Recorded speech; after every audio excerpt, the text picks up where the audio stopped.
Olá, sejam muito bem-vindos, sejam muito bem-vindas. Está no ar o JF Entrevista. Neste mês de março, nosso tema especial são as mulheres. Hoje conosco no programa a assistente social Rosângela Gonzaga e a psicóloga Gilmara Mariosa. Elas atuam no CIAM, Centro Integrado de Atendimento à Mulher, da Câmara Municipal de Juiz de Fora. O CIAM foi criado em novembro de 2021 com o objetivo de oferecer acolhimento às mulheres vítimas de violências diversas e que necessitam de ajuda e de serviços sociais. O núcleo, que funciona no Palácio Barbosa Lima, procura encorajar e auxiliar em possíveis denúncias e busca pró-ajuda.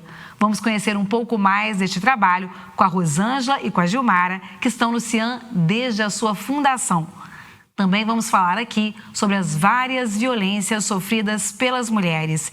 Queria agradecer a Rosângela pela participação aqui conosco, Gilmara também, né? Sempre atenta, sempre alertas aí, né? Desde a fundação do CIAM e desde sempre, né? Queria que vocês começassem falando um pouco, Rosângela, quais as violências que as mulheres sofrem hoje. A gente pensa muitas vezes que é só a violência física, mas são muitas violências, né? Conta um pouquinho disso pra gente, vocês duas que lidam diariamente com essa situação. Então, as mulheres são atravessadas por vários tipos de violência, né? A gente bate muito na tecla da violência física, né? Mas as violências maiores que as mulheres sofrem caladas, sem às vezes nem denunciar e nem falar para um amigo por vergonha, é a violência psicológica, que a Gilmara pode falar com mais propriedade daqui a pouquinho. E a violência psicológica, a violência moral, a violência patrimonial, que também é alarmante o caso de mulheres que sofrem violência patrimonial e sequer dão conta que estão sofrendo a violência patrimonial, que é desde o marido pegar um cartão de Bolsa Família, por exemplo, reter esse cartão e a mulher não ter acesso a esse dinheiro que na tese, né, na efetividade ali do programa, deveria ficar com ela e às vezes o marido vai lá e pega. E a propaganda, a mídia e todos os veículos ficam batendo muito na violência doméstica, mas a violência psicológica eu acho que é a fase mais cruel da violência, porque o agressor não começa batendo, né? Ele começa tirando a sua autoestima e ele faz isso através da violência psicológica.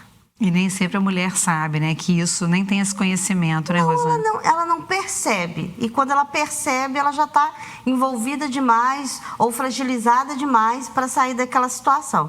E, às vezes, reconhecer que a gente está vivendo uma violência é difícil. A gente vê mulheres muito empoderadas que sofrem algum tipo de violência e não percebe, né? Vamos chamar a Gilmara para conversa, para explicar para a gente por que dessa violência psicológica, que violência psicológica é essa, né, tão grande nos dias de hoje, né? A gente está falando do século XXI, a gente vem falando disso sempre e a situação parece que não muda, né? Queria que vocês falassem um pouco disso. O problema maior da violência psicológica é porque ela é naturalizada. As mulheres vão sofrendo ela no seu cotidiano, no seu dia a dia e ficam, às vezes, até justificando, né? Porque a sociedade, em relação ao homem, o homem que grita, ele é um homem que tem postura, né? É um homem que está se impondo, é um homem altivo. E aí, já a mulher, não. A mulher que é ensinada sempre fala baixo, silenciar. Então, sempre se passa, né, um pano para esse homem que está sendo violento psicologicamente com essa mulher. E qual que é as formas de violência, né? Humilhar essa mulher, ofender, controle, excesso de controle, né? Querer saber o tempo todo onde que ela está, com quem que ela está, o que que ela está fazendo. Ela chegou, pegar o celular dela para olhar quais as mensagens que ela tem, querer controlar a roupa que ela usa, isolá-la da família, dos amigos. Acontece muitas vítimas de violência, o homem vai afastando ela de tudo, porque começa a implicar com as amigas, aí ela se afasta das amigas. Começa a implicar com a família, ela se afasta. Aí quando vê, às vezes a mulher trabalha também, quantas mulheres deixam de trabalhar porque o homem fala para ela, não, você não precisa trabalhar, eu vou fazer tudo por você. E aí a mulher deixa de trabalhar, às vezes para cuidar dos filhos também, e é humilhada, porque ele joga na cara dela que ele que sustenta ela, que tudo que ela está comprando é com o dinheiro dele. às vezes nega também dinheiro para alguma necessidade que ela tenha, para deixar muito claro que é ele que manda. Então, a violência psicológica ela é muito cruel e ela às vezes é invisível, né? Ela não é nada sutil. Ela é extremamente... E ela acontece em todas as classes sociais, né? A gente estava falando um pouco disso aqui, acontece em todas as idades, em todas as classes sociais. O que vocês têm observado? Sim, todas as classes sociais, todas as faixas etárias, existe a violência psicológica. E ela é uma que a gente precisa chamar muita atenção, porque é uma violência que a mulher não vê como violência. A gente imagina, né, que as jovens, as moças, né, as mulheres mais jovens, que já viriam não aceitando esse tipo de coisa. Então, não, mesmo as mais jovens ainda ficam, né, subordinadas a esse tipo de violência? Ficam muito, né, com o namorado.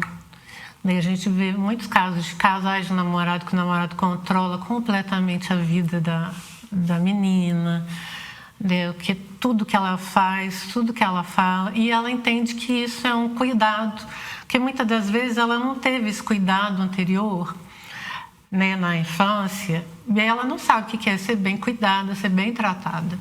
E ela entende que aquilo é uma preocupação, é porque ele gosta de mim, é porque ele se preocupa comigo, por isso que ele quer saber sempre o que eu estou fazendo, com quem eu estou. E não percebe que é uma estratégia de controle. Que loucura. Vamos falar do Cian, né, Rosângela? O Cian, falei aqui no início, já tem mais de 3 anos, são 3 anos e 4 meses. Explica pra gente o que é o Cian, quem é que pode procurar, né? Como é que isso chega para vocês aí nesse centro tão importante, né, que é um serviço aqui da Câmara Municipal de Juiz de Fora, que funciona no centro da cidade, uma localização ótima, em frente ao Parque Alto, acessível para todo mundo e gratuito, né? Então, o Cian, ele trabalha com uma demanda espontânea, né? A pessoa não precisa marcar a hora, ela pode chegar aqui, como a Marisa mesmo já falou, um lugar de fácil acesso, fácil localização. Então, ela pode chegar, vai ser atendida e ela funciona de 8 às 18 horas. O primeiro atendimento, a gente faz um acolhimento, escuta a pessoa para saber qual que é a necessidade e daí a gente encaminha para os nossos atendimentos, que é o atendimento sócio-jurídico e o atendimento psicossocial. Aí vai ser orientado pelo advogado ou pela psicóloga. A gente também vê se precisa encaminhar para algum serviço da rede, né? Para o CRAS, para o CREA, dependendo da denúncia, Conselho Tutelar, né?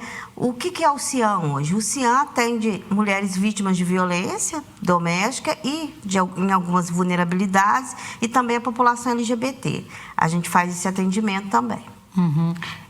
Qual que é, além dessa violência psicológica, o Cian também foi criado no intuito de observar essa mulher no ambiente de trabalho. A gente tem muitos abusos nos ambientes de trabalho. Também queria que vocês falassem um pouco disso, para as mulheres também compreender. Da mesma forma que acontece essa violência psicológica do marido e da namorada, também existe essa violência psicológica nos ambientes de trabalho? Com certeza. O primeiro intuito, quando criou o Cian, era para atender as servidoras da Câmara, né? Da Câmara Municipal. Funcionaria tipo como uma ouvidoria. Só que a demanda cresceu tanto e de uma forma tão espontânea que entendeu-se assim a importância desse trabalho dentro da Casa Legislativa.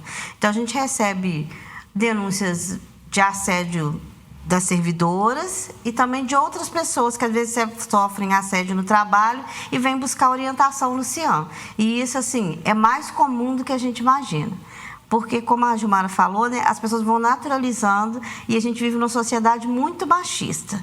Então, geralmente, a gente tem um ambiente onde tem mulheres e homens, as mulheres sofrem assédio, sofrem violência psicológica, mulheres com filho também têm muitas dificuldades no trabalho e aí busca o Cian para orientação.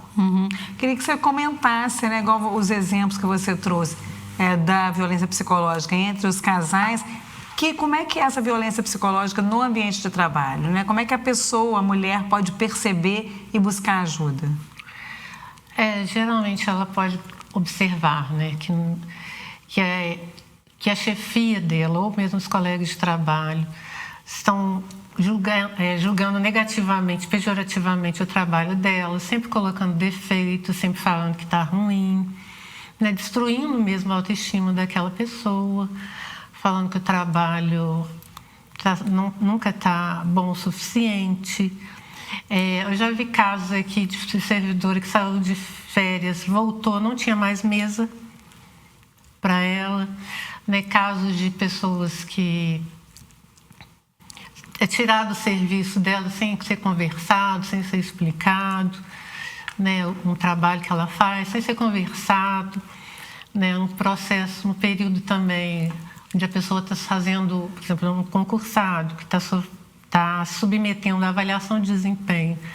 Também pode ocorrer vários casos de violência psicológica ali, né? Usado aquele instrumento como um instrumento para vulnerabilizar aquele servidor, para ele se submeter, para ele aceitar coisas que no cotidiano ele não aceitaria porque ele está sendo avaliado.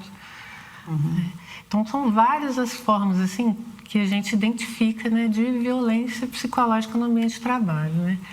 E a gente sempre orienta as pessoas a procurarem, né, nos procurarem para a gente poder orientar, porque senão aquilo vai ficando no cotidiano, no dia a dia, a pessoa vai aceitando e vai até adoecendo, né? A violência, ela promove o adoecimento dessa mulher. Né? Vamos falar disso, né, da saúde mental dessas mulheres que são vítimas de todos os tipos de violência. Vocês conseguem? Eu mesmo já entrevistei, né, uma moça que chegou e disse que o Cian renovou a vida dela, que ela ficou, acho que ela usava o termo até que ela estava 20 anos como se estivesse morta, né? E não percebia isso, e o trabalho de vocês foi super importante, né? Fala um pouco disso, dessa saúde mental dessas mulheres e como vocês têm trabalhado isso. A gente fala muito isso, que a violência doméstica, ela não pode ser tratada de forma isolada, porque é uma questão de saúde e também de saúde mental. Porque uma pessoa que vive uma situação de violência por muito tempo, é claro que ela vai apresentar alguma coisa da saúde mental. Porque você está ali o tempo todo, subjugada, sofrendo ameaça, sofrendo violência, quer seja psicológica ou física, essa mulher em algum momento vai ter algum problema com a saúde mental. E aí a gente fala assim que a gente é muito frágil nisso, porque muitos casos de agressão, quando a gente vai conversando com a vítima, vai conversando com ela, a gente entende que a coisa começou lá na infância. Ela foi negligenciada, a saúde mental dela foi negligenciada na infância. Pouco tempo eu atendi uma pessoa que ela falou para mim que o pai falava para ela assim: para com isso, você está de frescura. Ela tinha um diagnóstico, só que nunca foi investigado. E ela reclamava quando a televisão estava alta. E aí o pai gritava e falava: não, por que você está falando isso? A gente só está vendo, então vai para o seu quarto. Você é muito enjoada, muita frescura, mas não era frescura, ela tinha um diagnóstico. E o volume da televisão ali incomodava aquela pessoa. E aí desde criança ela foi negligenciada. E aí o que a Gilmara falou, quando ela encontra uma pessoa que ela acha que está cuidando, ela vai se dedicar àquela pessoa de forma integral e fazer tudo que ela quer, porque ela quer tudo aquilo que ela não teve lá com a família. Muitas vezes ela vai para um relacionamento abusivo porque tem um abuso dentro de casa e acha que aquilo ali vai ser a tábua de salvação, né? E na verdade não é, né? E assim, a gente fala que os agressores parecem ter um radar, né? Eles veem as pessoas que são mais fragilizadas. E por isso que as pessoas que têm questão de saúde mental, quer seja depressão, ansiedade, não precisa ser saúde mental. Quando eu falo, não é só uma pessoa que tem um problema mais grave, tipo esquizofrenia ou borderline, não. Uma ansiedade, uma depressão, ela é uma pessoa mais fragilizada em relação a uma que não tenha. E o agressor sabe disso. Então, ele sabe exatamente como usar isso contra a vítima. E muitas vezes a vítima acha que ela é que é culpada do que está sofrendo, né? Por exemplo, a questão da vestimenta, né? A questão da roupa que ela veste. Muitas vezes vai sofrer uma agressão, por que você saiu desse jeito, vestida desse jeito? E aí ela vai acabando se culpando, realmente eu que estou errada, eu que estava com a roupa errada, né? Isso acontece, isso é uma né? fala das próprias mulheres. Eu falo nós mulheres, as próprias mulheres fazem esse tipo de comentário, né? Mas é a roupa que ela estava usando. É uma coisa que não justifica, né? Porque as pessoas agridem bebês. Qual que é a roupa que esse bebê está usando, né? Que loucura. Então, assim, não é uma justificativa, mas a mulher mesmo fala isso por causa dessa questão do machismo que a gente vive. A gente vai naturalizando tudo, sendo culpada de tudo, achando que a gente tem que dar conta de tudo. E aí não há saúde mental que aguente. Infelizmente, no Brasil, a questão de saúde mental é muito negligenciada. Se a gente tivesse psicólogos na escola, psicólogos na UBS de saúde, talvez o número de violência doméstica ia diminuir. Uma cidade mais preparada para as mulheres, né? Para entender melhor, né? Porque além de tudo nós temos os hormônios, temos várias especificidades, né, Gilmara? Isso, várias questões, né, das mulheres e que a gente não tem política pública específica para tratar, ou aquelas políticas públicas que a gente tem não são implementadas da forma como deveriam. Não são suficientes. E esse déficit na saúde mental é muito grande, né? A gente identifica, como você falou, né? A vítima tende a reproduzir. Se ela vê o pai dela sendo violento com a mãe dela, ela tende a reproduzir esse processo. Então, ela vai aceitar também sofrer violência porque viu a mãe sofrendo. E ela fica presa eternamente. Se ela não for submetida a uma intervenção psicológica, não tiver a oportunidade de trabalhar aquilo ali, ela vai sair, às vezes, de um relacionamento abusivo para outro, aí sai de um para outro e vai repetindo ao longo da vida, ao longo da história dela. Uhum. E que balanço, né? Só para a gente encerrar esse bloco, que balanço vocês fazem desses 3 anos do CIAN?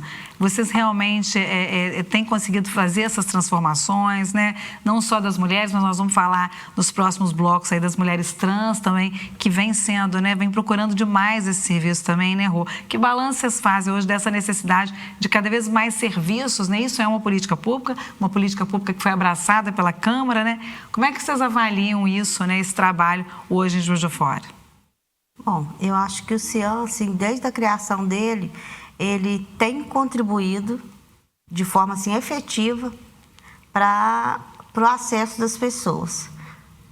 E a gente percebe, apesar da gente perceber um aumento dessas denúncias, a gente também observa que quanto mais a gente acolhe, quanto mais a gente conversa e orienta, a gente consegue fazer que as pessoas saiam da situação de violência. E também tem um lugar que não é, eu sempre falo isso, que não é um lugar de polícia, de denúncia, um ambiente hostil, ajuda.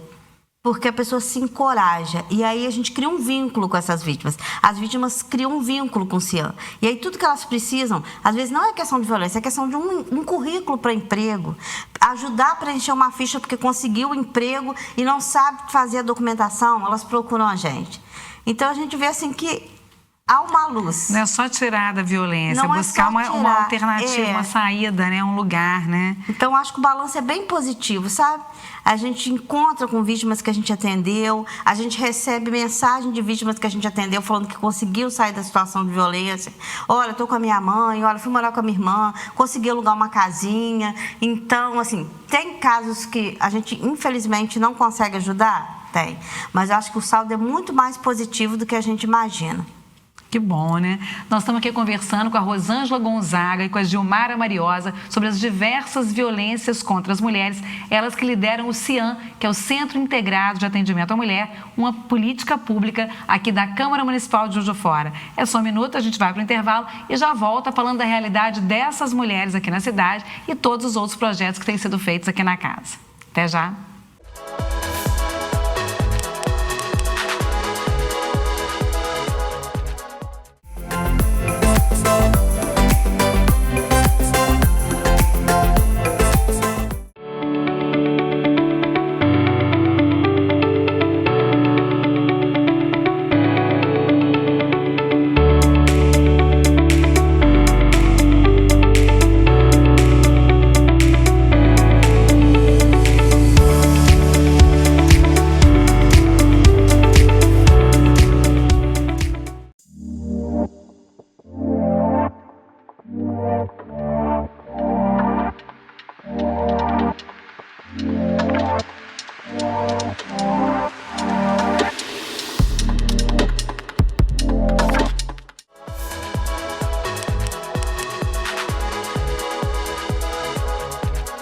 Olá, estamos de volta com o JF Entrevista no mês especial das mulheres e hoje falando de um tema super importante que são as violências contra as mulheres. Estamos aqui com a Rosângela Gonzaga e com a Gilmara Mariosa, elas que estão aí liderando o CIAN e vendo, né, vários casos graves acontecendo, né, Rosângela?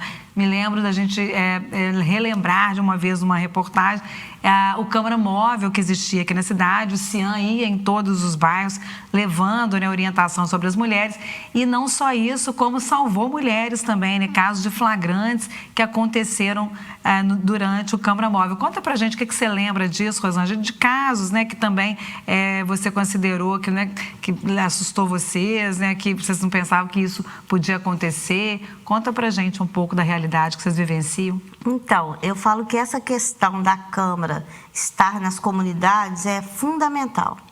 Eu acho que é um trabalho de muita importância que a casa deveria manter. Por quê? Esse foi especialmente no Milho Branco, né? O Milho Branco tem alto índice de violência doméstica. E nós estávamos lá no Câmara Móvel, quando uma moça adentrou correndo com um filho, pedindo ajuda, porque ela viu os guardas municipais, porque quando a gente estava no Câmara Móvel, tinha o guarda municipal, ficava junto, né? E aí ela viu os guardas municipais, entrou correndo, pedindo ajuda no Câmara Móvel. Ali acalmamos, conversamos com ela, e ela falou pra gente que estava em cárcere privado, que tinha conseguido fugir naquele momento. E aí viu os guardas municipais e desceu do ônibus, entrou pedindo ajuda porque o agressor já tinha entrado dentro do ônibus também atrás dela.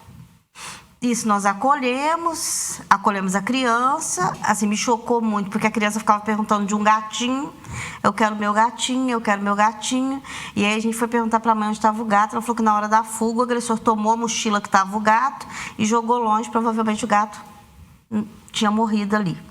Nossa. E ela não pôde voltar para pegar, porque era o gato ou era ela e a criança, para ver o tamanho da agressão que essa pessoa estava sofrendo. E aí ela foi lá, nós acolhemos, passando um pouquinho, conversando com ela, o agressor veio, entrou também, né, na igreja onde estava funcionando o Câmara Móvel e tentou agredir ela na nossa frente.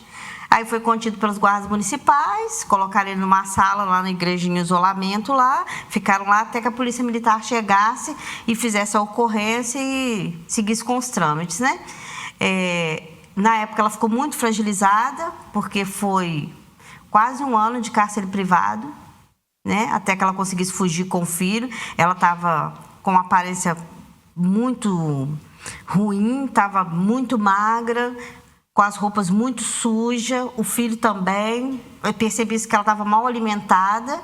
E aí, quando a gente conseguiu trazer ela e conversar com ela aqui no Cian, fomos orientando. A primeira coisa que a gente fez foi aplicar a lei aqui do município, que é da vereadora Laís Perrucci, que é a lei da celeridade em processos administrativos para vítimas de violência doméstica, inclusive na mudança de escola. Então, a gente usou disso, ela conseguiu uma vaga em outra escola para o filho, perto de onde, né, ela ia morar com a mãe. Uhum. E aí ela mudou para casa da mãe, a mãe é costureira, ela começou a ajudar a mãe, e hoje em dia, ela veio aqui há um tempinho atrás, eu não a reconheci quando vi. Ela falou, você não está me conhecendo, né?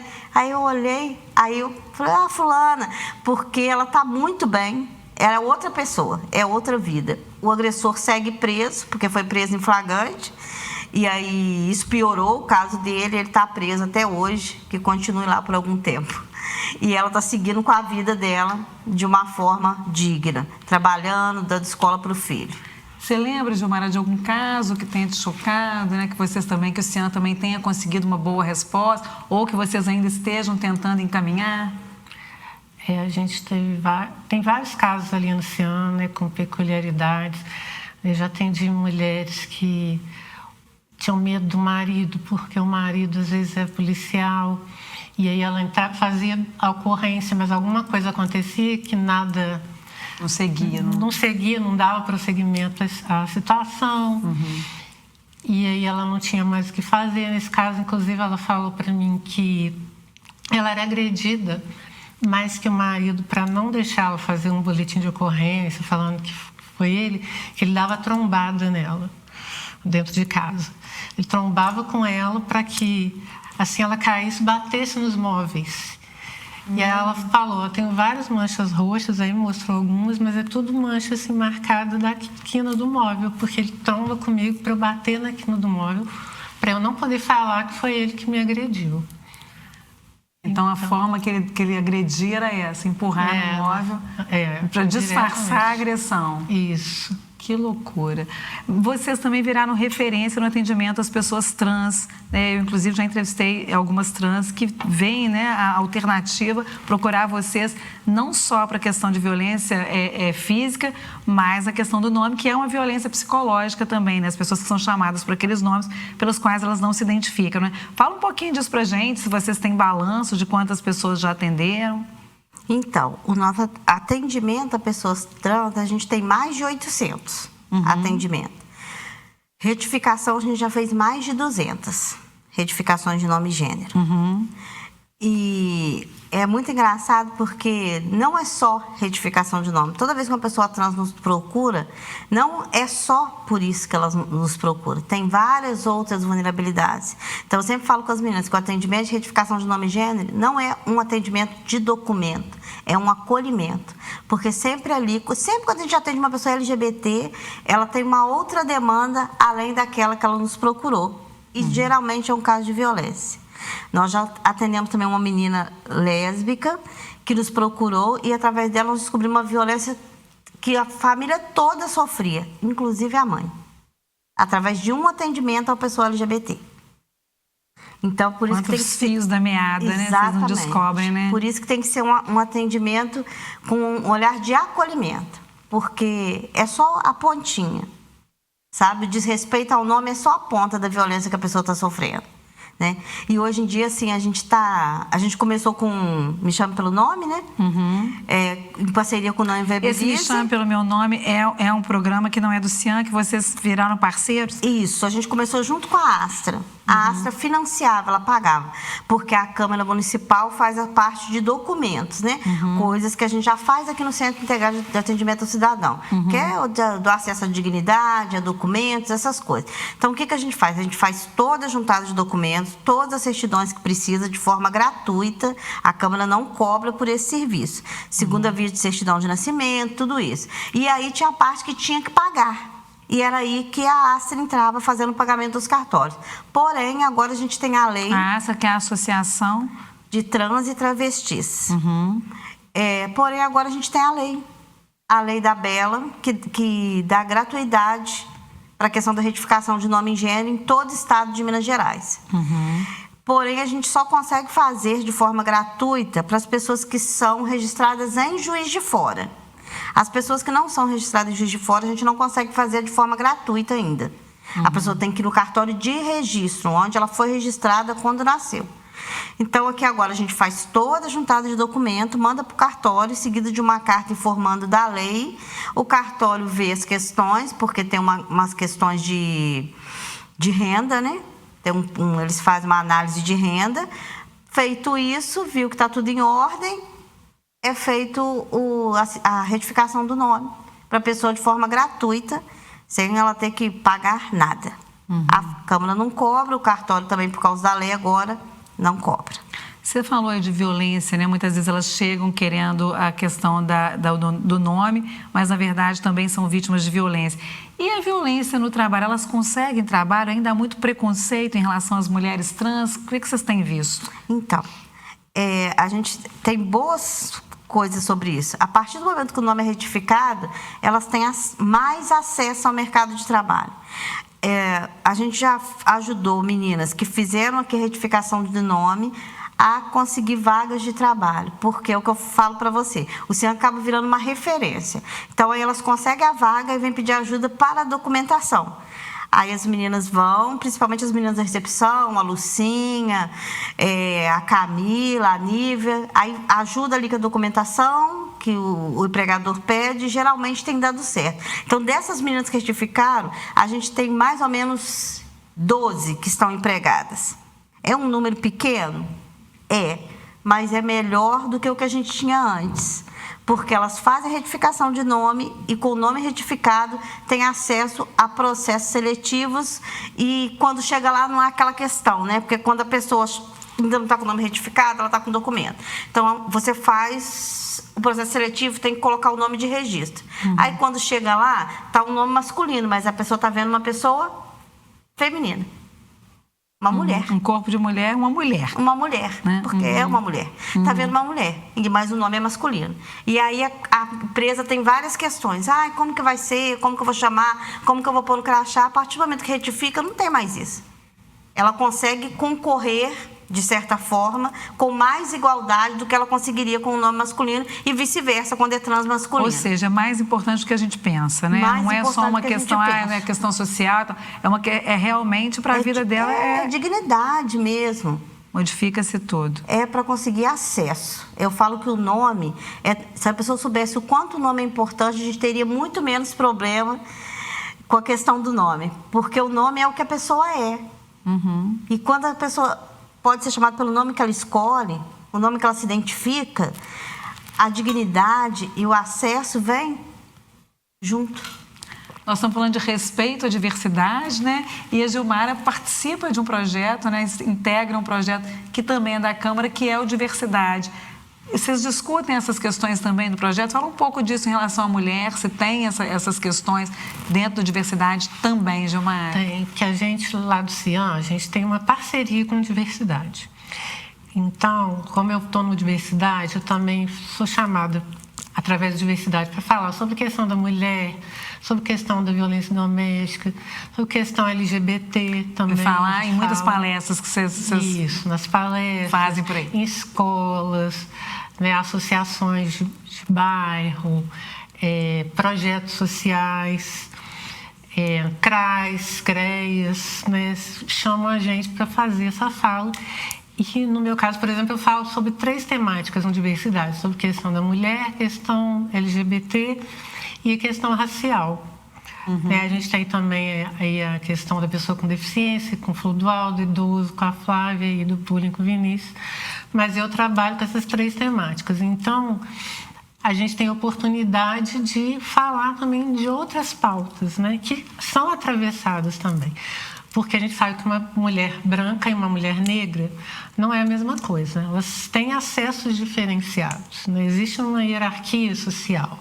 Assim como a pessoa LGBT que é branca e a pessoa LGBT que é negra também vai ter uma diferença, né? Uma discrepância ali, que a gente, se não fizesse recorte de raça, de gênero, de sexualidade, a gente não consegue acolher a pessoa de uma forma mais integral, né? Vamos falar mais disso no terceiro bloco. Queria que a Rô também falasse do projeto que ela também lidera, que é o Mães pela Liberdade. É um projeto em Minas Gerais inteiro, né, Rô?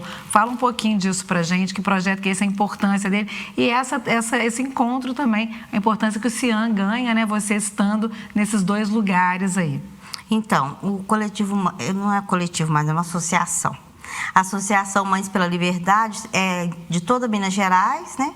A gente está agora em mais de 40 cidades e o objetivo é juntar pais, mães e familiares de pessoas LGBT em Minas Gerais para que a gente possa lutar por políticas públicas, pelo direito ao acesso dos nossos filhos, né? A gente existe porque a gente, enquanto pai e mãe de LGBT, também precisa de acolhimento, precisa de cuidado, precisa se unir e se fortalecer. Porque é mãe de 3 LGBT... 3 ou 4? Eu sou mãe de 3. Mãe de 3. Eu sou mãe de 4. Mãe de 4, 3 LGBTs. E aí, sendo mãe de LGBT, né? A gente é mais sensível à causa, porque a gente sofre e vive na pele. Sim. E assim, eu acho que me ajuda assim no trabalho do CIAN, porque a gente acaba virando referência para as pessoas conhecerem a gente por causa do movimento, né? De mães que existem em Juiz de Fora. A gente está sempre aí atuando na garantia de direitos, criando espaço para os nossos filhos. A gente, enquanto pai, enquanto mãe, a gente trabalha com o nosso próprio acolhimento, porque não é fácil ser mãe de LGBT, não por causa dos nossos filhos, mas por causa da sociedade que oprime eles diariamente, né? Enquanto as pessoas querem direito para os filhos héteros, mas não querem direito para os nossos filhos, né? Sendo que os nossos filhos são pessoas, como qualquer outra, trabalham, estudam, pagam impostos, né? Contribuem para a sociedade, mas quando é a hora delas terem direitos, esses direitos são negados. Direitos simples como ir ao banheiro, né? A gente tem essa polêmica do banheiro no Brasil inteiro, aqui em Juiz de Fora não é diferente, e vira e mexe a gente precisa estar em escola, estar em vários lugares para que o menino tenha acesso ao mínimo, que é ir ao banheiro. né?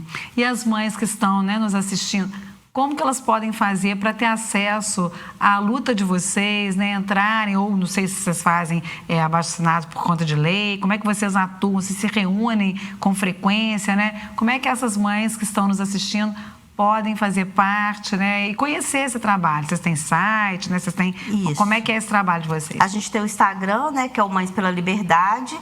O Mães pela Liberdade tem um linkzinho na bio do Instagram. Você entra lá, deixa lá seu contato que a gente retorna para você. A gente se reúne, sim, né, para discutir nossas pautas, e também para nos acolher, como eu falei, né? Se a mãe também está com dúvida, o menino falou agora que é LGBT, não sabe como fazer, o que procurar, tem dúvida sobre questões de saúde mesmo do filho, pode procurar a gente que a gente vai fazer esse acolhimento. É só entrar lá no Instagram, se não conseguir achar o linkzinho da bio, tiver dificuldade com rede social, pode mandar no direct mesmo uma mensagem com o número de telefone que a gente entra em contato e marca o acolhimento.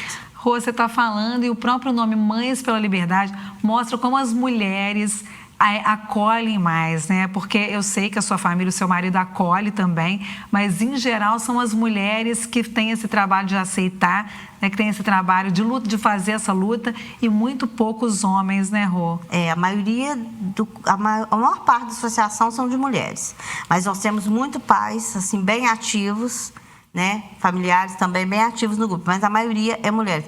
E é muito engraçado mesmo, que parece que é uma coisa nossa mesmo, né? De lutar, Os homens de ainda querer não espaço. aceitam os filhos LGBT? Ainda é luta isso? Ainda é desafio? Ainda é desafio, né? Por causa do nosso histórico, né? Da nossa história toda aí, de machismo, de patriarcado. Os homens têm mais dificuldade de aceitar.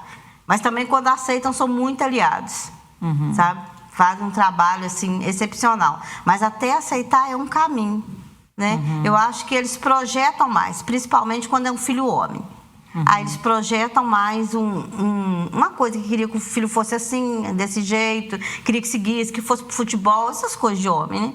Mas depois que eles entendem, é tranquilo. A gente tem muito pais carinhosos, amorosos, que somam com a gente na luta.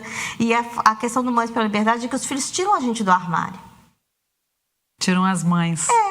Os filhos tiram a gente, porque a partir do momento que você tem um filho LGBT, você tem que sair do armário, porque ou você está ali lado a lado do seu filho, ou eles vão ficar mais suscetíveis à violência e a outras coisas que eles possam sofrer. Quando a gente está junto com eles têm mais facilidade para estudar, para procurar trabalho, e quando não tem esse apoio familiar, isso tudo é mais difícil, porque a maioria das pessoas trans ou LGBT que é colocado para fora de casa, a primeira coisa que elas fazem é parar de estudar, porque elas têm que se sustentar. Então, elas vão trabalhar, não vão ter tempo para se qualificar, e aí vão ficando para trás, né? No mercado de trabalho. Então, o apoio familiar é muito importante. E não é só isso, né? É muito bom ter para onde voltar, né? É muito bom saber que você vai ter um abraço quando você chegar em casa, que a sociedade pode até te maltratar, mas você chegar em casa, você tem sua família, você tem sua mãe que você pode deitar no colo, que você pode chorar, que você sofreu uma violência, mas a sua mãe está ali para te abraçar. Então, o voltar para casa e o apoio familiar é muito importante. Se as pessoas entendessem o quão é nocivo o preconceito, a LGBTfobia, a transfobia e o quão mal elas fazem para esses meninos, elas pensariam mais antes de fazer essas coisas. Rô, você emociona com isso, né, Rô? Eu conheço a sua família, né, sobrinhos, conheço muito sua família, e vocês realmente têm essa importância para a sociedade, né? Tem essa de fazer as pessoas enxergarem o que não deveria ser, né? Naturaliza aquilo que não deveria ser naturalizado, né? Todo mundo tem que ser olhado de maneira igual, né? E nada muda. O seu filho só é LGBT, mas nada muda. O carinho, o respeito, nada muda. Eu posso falar porque eu tenho 3 filhos. 3 filhos que estudam, 3 filhos que fazem... A Ana Lu faz faculdade, os 2 mais velhos já são formados. Tem a Bia, que é a fraquejada, mas está quase formando direito, entendeu? É a nossa filha hétero. Mas o amor, gente, ele não tem gênero, ele não tem sexo, é só amor. É isso que as pessoas precisam entender, respeito. Que bonito isso, Rô. Nós vamos para um pequeno intervalo, a gente está conversando aqui sobre as diversas violências contra as mulheres trans, né, e o trabalho lindo que o Cian vem fazendo aqui na Câmara Municipal de Juiz de Fora. É só um minuto, a gente volta falando de minorias e também falando dos avanços que vocês já conseguiram, né? Até já!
Olá, estamos de volta com o JF Entrevista. Hoje, neste mês especial da mulher, estamos conversando sobre as violências contra as mulheres. São diversos tipos, né? Nesse último bloco, a gente vai falar mais especificamente das visões, né? Ambas mulheres pretas. Estou conversando com duas mulheres pretas, né? Gilmara e Rosângela. Queria que você falasse um pouco disso. Gilmara, você, né, como mulher negra, como você vê isso e como você vê isso reverberar também dentro do CIAN e dentro do Diversidade. Já falou um pouco disso no bloco anterior, das palestras que faz no Diversidade, mas dentro do CIAN, esse recorte, as mulheres negras são a maioria das mulheres vítimas dessas violências, né? E você, como mulher negra, como é que você vê isso também? A gente sabe que estatisticamente acontece isso, né? As mulheres negras sofrem mais com a violência doméstica, né? Sofrem mais com todas as violências de uma forma geral. Então, a maioria do nosso público, a gente identifica sim, e também acho que usam mais as políticas públicas, também as mulheres negras vítimas de violência. E é importante porque quando elas chegam lá e encontram pessoas negras como elas se identificam com a gente, elas sentem mais vontade para falar de questões, inclusive relacionadas à raça delas mesmas, das situações que elas viveram, né? Outro dia teve uma que chegou na minha sala e eu tenho um imã que está colado lá no arquivo que fala assim: elogie sem pôr a mão no meu cabelo. E ela ficou me falando de situações que ela passa que as pessoas ficam querendo pegar no cabelo dela, né? Até isso, né? Parece que é uma coisa pública, mas não é. Eu ouvi um podcast de uma mulher negra, não sei se ela é jornalista, né? E ela falando que ela foi tão elogiada numa reunião que ela ficou danada na vida, ficou parecendo, como ela era negra, que ela não tinha condição de fazer aquilo que ela estava fazendo. Tem isso também, né? Você espera, às vezes, menos da pessoa negra. É um tipo de violência também, né? Uma violência gravíssima.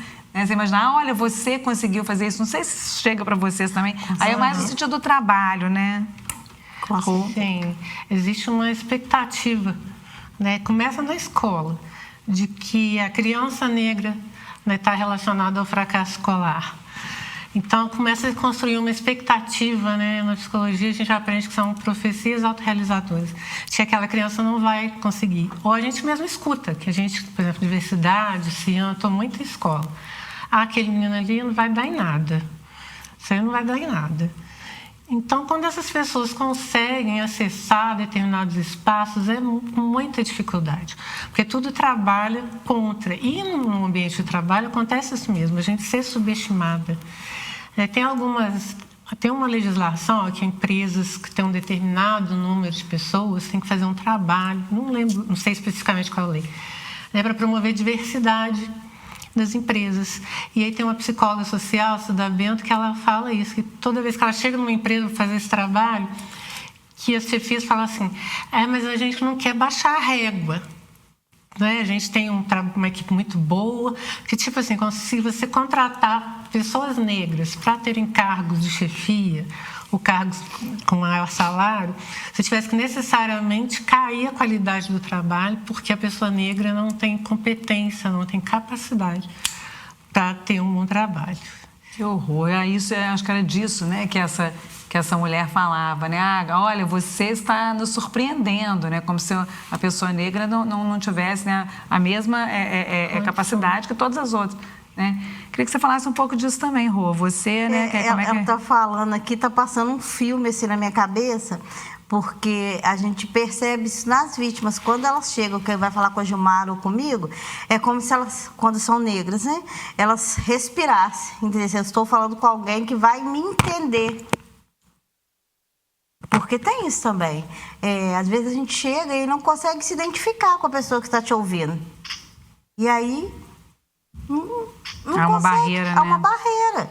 Porque as vivências que as mulheres pretas vivem, as mulheres brancas não sabem, porque elas não vivenciaram. Sim. né? Não é nem questão de empatia ou não, é porque não vivenciou, não vai entender. Se eu falo com você de uma luta de ter um cabelo crespo, você não vai entender, porque você não vivenciou isso. Sim. Agora, se ela fala pra Gilmara, igual ela fala, põe a mão no meu cabelo, ela sabe exatamente do que ela tá falando. Sabe? As lutas, mesmo as lutas feministas, são muito diferentes, né? São muito diferentes. Eu já conversava aqui em outros programas, quando a mulher branca lutava para trabalhar, a mulher negra já trabalhava há muito tempo. Isso, já trabalhava há muito tempo, já estava ocupando espaço público há muito tempo, enquanto a mulher branca ainda era aquela do lar, né? Ela brigava para poder ir para a rua, ocupar o espaço público. As mulheres negras já estavam há muito tempo na rua, trabalhando, né, como negras libertas no período da escravização, ou comprando sua própria alforria, a alforria dos filhos, dos companheiros, porque as mulheres negras foram as primeiras a ir para o espaço público para trabalhar, né? As mulheres brancas e os homens vieram depois. Pelo menos no Brasil, essa é uma conquista da mulher negra, que primeiro como escravizada, né, depois como mulher livre. E agora, por um outro lado também, a sexualização do corpo negro também, né? A comercialização. Elza Soares já cantava: a carne mais barata do mercado é a carne negra, por causa da sexualização da mulher negra também, né? E não sei se isso chega também no CIAN, a objetificação da mulher negra. Deve ter umas 2 semanas, uns 15 dias, não sei, a psicóloga está atendendo uma pessoa negra que tem essa questão.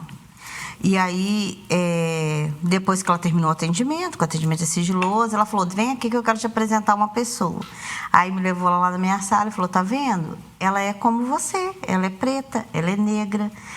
Aí eu não entendi. Ela falou: agora ela vai conversar um pouquinho com você, tá, Rosângela? Aí ela veio conversar comigo. E aí qual era a questão dela?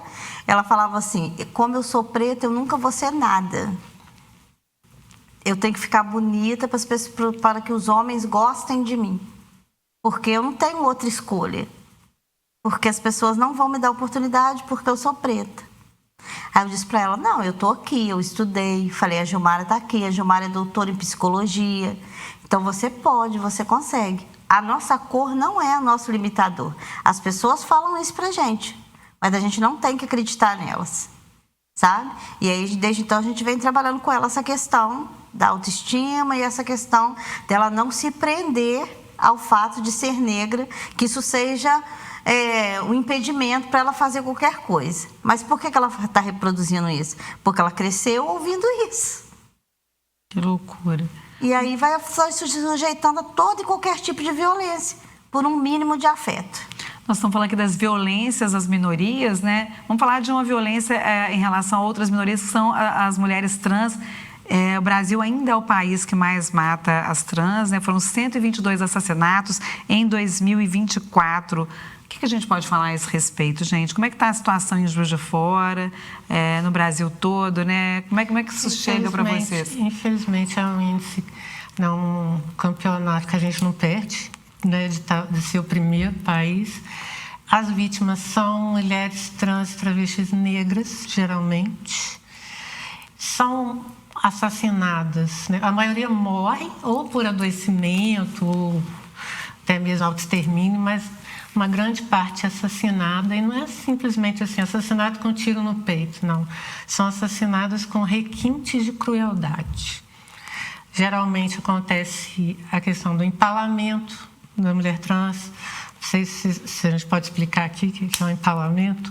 É atravessar um cabo de vassoura do ânus até o final da garganta da mulher. A gente tem inclusive, teve uma atendida nossa que sofreu isso. Uma mulher trans que sobreviveu. Ela falou que não viu nada. Ela disse que não viu nada. Ela não sabe quem é o agressor, porque ela levou uma pancada na cabeça. E nisso ele fez o empalamento dela. Ela foi socorrida, mas teve várias sequelas. Ele teve que colocar uma tela no intestino, né? Por conta dessa perfuração no intestino, ela não consegue fazer o trabalho. Ela era cabeleireira, ela não conseguiu mais continuar com o mesmo trabalho. Então, é sempre assim, tem tortura, tem humilhação, tem espancamento. Nunca é simplesmente uma morte comum, principalmente com pessoas trans. Que loucura. Rô, quer falar alguma coisa sobre isso? E assim, o mais engraçado é que o Brasil também é o país que mais consome pornografia. pornografia trans e travesti. Então, assim, as mesmas pessoas que consomem essa pornografia são as pessoas que matam as travestis.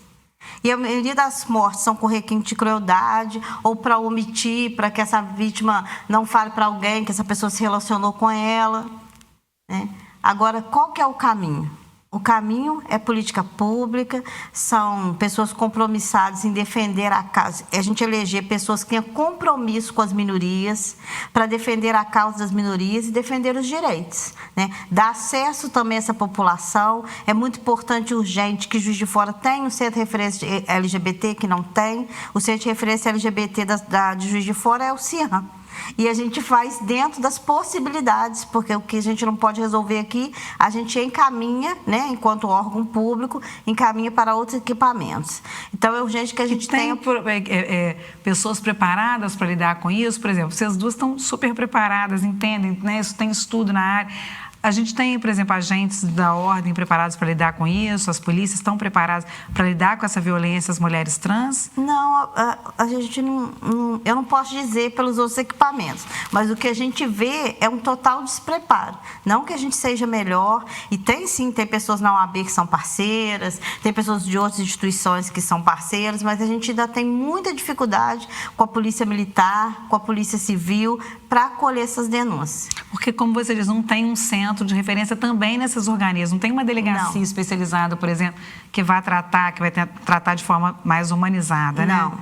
Geralmente a gente tem referência de policiais que defendem a causa ou que pelo menos entendem e querem nos ajudar. Então, quando o menino vai fazer o boletim de ocorrência, que ele vai representar e que precisa de um policial civil, geralmente a gente indica, procura fulano, procura ciclano, porque ele está mais inteirado e ele vai conseguir nos ajudar com esse boletim de ocorrência. Porque se chegar lá na Polícia Militar, por exemplo, de forma aleatória, dificilmente o menino vai conseguir fazer um boletim de ocorrência de transfobia ou de homofobia, vai ter várias dificuldades. Então, a gente tem alguns policiais que já são mais sensíveis à causa, que a gente indica, vai lá e procura fulano, e aí ele faz esse boletim de ocorrência. O que não deveria existir, todos os policiais deveriam ter um treinamento específico e entender as novas leis vigentes, porque eu já fui fazer um boletim de ocorrência e o policial falou para mim que não tinha conhecimento da lei de transfobia.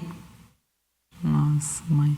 Ou seja, a política pública até de conscientização que a gente precisa. A gente precisa. Sabe? Vamos falar de avanços, a gente está quase encerrando o programa, a gente precisa falar também, mostrar que há avanços nessa área, né? Acho que os próprios programas dos quais vocês fazem parte, o CIAM, o Mães pela Diversidade, o Mães pela Liberdade, o Diversidade, são avanços que a gente tem. Vamos falar um pouco disso, né? Para mostrar que a gente está aqui não é à toa, a gente está falando. Claro que o bom seria se a gente não precisasse falar, né? Mas a gente está falando e as coisas mudam de alguma maneira. Vamos começar com você, depois a Rô fala o que ela vê de... Eu acho que eu estar aqui hoje, falando para você, já é um grande avanço. Para eu poder estar aqui hoje, psicóloga, doutora, dando entrevista, muitas mulheres vieram antes de mim, muitas mulheres tiveram que lutar, tiveram que conquistar para chegar até mim. Eu sou a primeira pessoa da minha família a chegar na universidade. Minha família, parte de mãe, a ter curso superior. Acho que isso é uma grande conquista, né? Cotas, né, são conquistas importantes que a gente teve para a nossa população em maior vulnerabilidade ter acessos, né, as políticas públicas, né, como a gratuidade da retificação de nome, né, a lei que criminaliza homofobia, que criminaliza transfobia, criminaliza racismo. O próprio feminicídio, né? A lei feminicídio, que considera a morte de mulher, Lei Maria da Penha. Lei Maria da Penha são grandes conquistas, porque elas geram não só proteção à mulher, mas gera discussão, né? Gera debate, gera potencializar as consciências. As pessoas aprendem a oportunidade de aprender, de entender o que é, para poder estar mais combativo em relação àquilo, né? Ter mais acesso à informação. Então, acho que sim, a gente tem muita caminhada ainda pela frente, mas a gente já andou bastante. Eu acho que a gente está aqui hoje num programa, na Câmara Municipal, falando dessa pauta, É uma conquista muito grande. E para você, Rosângela? Complementando o que a Gilmara falou, o próprio Cian, né? Eu acho que a gente vai falar de coisa boa, a gente fala do Cian, que está aí há 3 anos fazendo um trabalho diferenciado dentro da Câmara Municipal, um trabalho que não existia. Então, isso é um avanço. Um ambiente que é muito machista, né? Exatamente, a política um ambiente ainda de poder, né?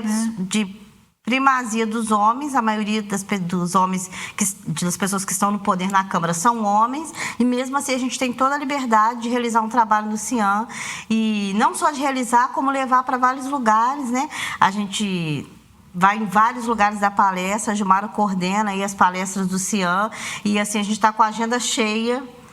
Sábado mesmo a gente estava em Santos Dumont falando para as vereadoras da Câmara de Santos Dumont, um evento bem legal que foi feito lá. A gente recebe muitos convites de outras câmaras querendo implementar o Cian nas câmaras. Então, eu acho que isso é um avanço. É a gente fazer um trabalho diferenciado e outras pessoas também quererem fazer para que cada vez tenha mais espaço de acolhimento e também de denúncia para as pessoas, né?